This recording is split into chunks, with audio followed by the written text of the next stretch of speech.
Apologies can be avoided when we share our truth with our loved ones.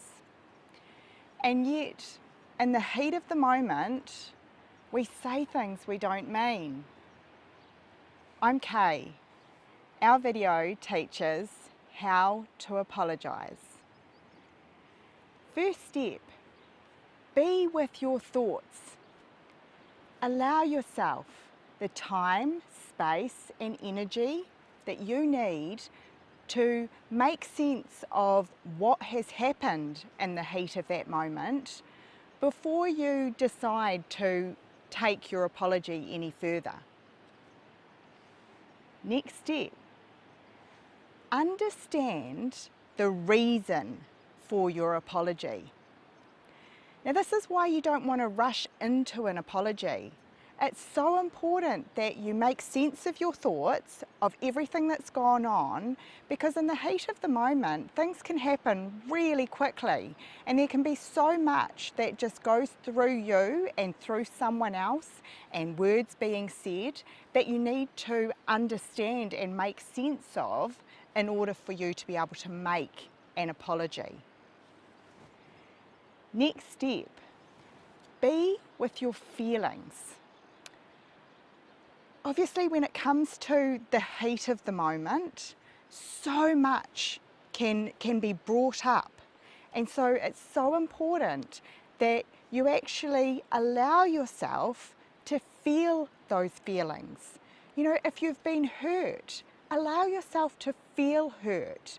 If you perhaps have been angered or whatever else it may be, allow yourself to feel it, because it's when you feel it that you're able to let it go, which is what allows the apology to come through. Next step is take responsibility for your behaviour. So often in life you see the blame notion taking place, where you blame someone else for something that's actually gone on within your own being. So when you allow yourself to take responsibility for any behaviour that quite possibly could have been unacceptable on your part, then you rise above that blame notion. And in rising above, it allows you to take that next step with your apology.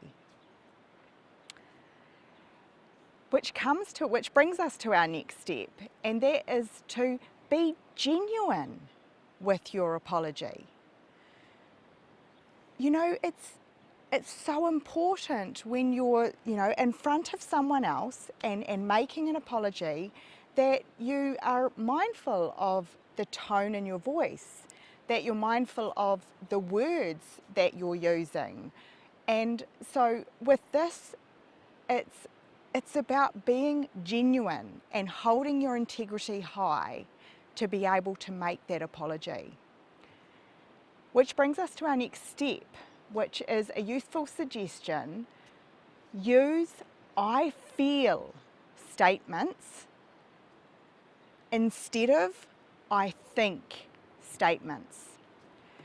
When you use I feel, you're bringing it inward. It comes back to that blame notion that we spoke about, or that I've spoken about earlier, is that when you use I think statements, straight away you're trying to blame someone else, or you're not necessarily blaming someone else, but it implies that you're blaming someone else instead of actually taking on the feeling that you have.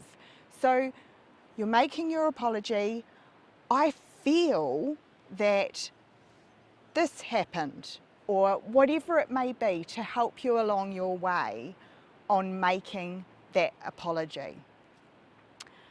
I'm sorry. You know, sometimes it is as simple as that. I'm sorry. Next step is ensure that you have no expectations for an apology for yourself. Often when we've gone through and dealt with what it is that we feel we need to apologise for, sometimes we can feel like we'd like that other person to apologise for their part, because of course there's always two sides. But it's important that you don't go in with that expectation, because it may be that by you apologising first, they may trigger that it's them that needs to apologise too. Or perhaps they just don't need to. It was entirely your fault and you are the one who needs to make that apology. The next step is to apologise to yourself.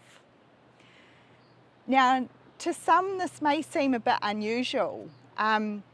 Often we think of apologies as needing to be made to someone else. But in actual fact, by apologising to ourselves, it allows us to move through what's happened as well. Next step is to forgive yourself. If you're willing to make yourself an apology, then it's likely that you're able to forgive yourself for the reason the apology is needing to be made as well. And our final step is to show gratitude for yourself. It's okay to thank yourself for what you've done, for what you've achieved, because apologies are a lot of work at times. Apologies aren't easy, and yet apologies are a true gift. Apologies allow for an opportunity of clarity, and with this clarity, you ease your mind, because it's a process of letting go, and apologies allow us to do that within our being. If you'd like to hear more about concepts like these, then please subscribe and join us at lovingactsofkindness.com. Thank you. Live a life of love.